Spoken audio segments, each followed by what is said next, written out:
Before the video commences, please subscribe our channel Risha Beauty and Health Tips and press the bell icon to get the more informative videos in future. Thanks.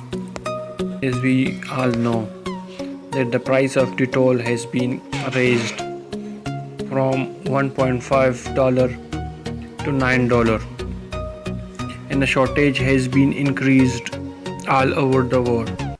So the World Health Organization has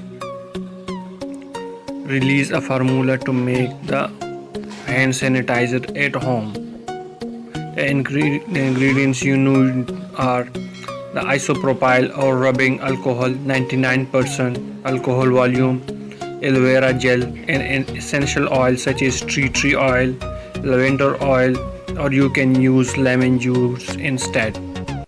The key to make the effective germ-busting hand sanitizer is to stick to a 2:1 proportion of alcohol to aloe vera.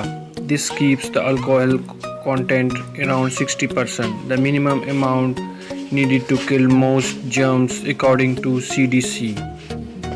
The question raises how to make your own home sanitizer.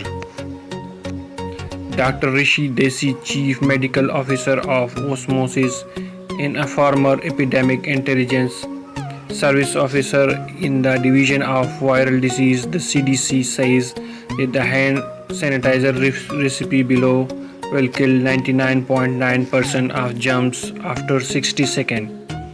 The hand sanitizer recipe is given below.